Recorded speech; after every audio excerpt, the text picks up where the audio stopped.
Hello दोस्तों, नमस्ते, प्रणाम। मैं घूंघट वाली 960 अपने यूट्यूब चैनल में आप सभी का स्वागत करती हूँ।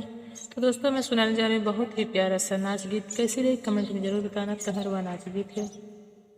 चम चम चमकेला मोर चुनरिया, चम चम चमकेला मोर चुनरिया, चुनरी पहिरी जब निकली बहरवा ससुरुमा, रही मोरी नजरिया ससुरुमा, रही मोरी नजरिया।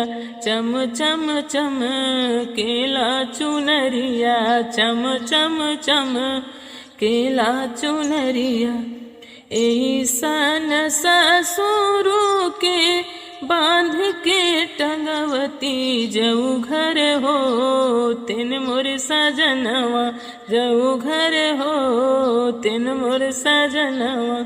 चम चम चम के मोर चुनरिया, चम चम चम के मोर चुनरिया, चुनरी पहिरे जब निकली ओ सरवा जेठवा मारई मोर नजरिया, जेठवा मारई मोर नजरिया।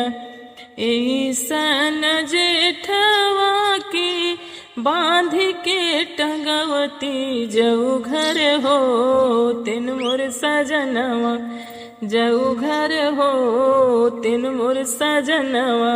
चम चम चम के मोर चुनरिया, चम चम चम के मोर चुनरिया, चुनरी पहिरी जब निकली अंगनवा देवरा मारई मोर नजरिया, देवरा मारई मोर नजरिया।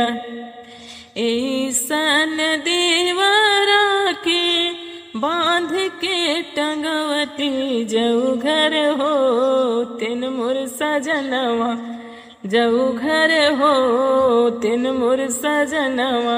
चम चम चम के मोर चुनरिया, चम चम चम के मोर चुनरिया।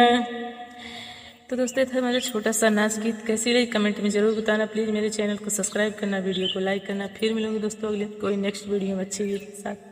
तब तक के लिए नमस्ते।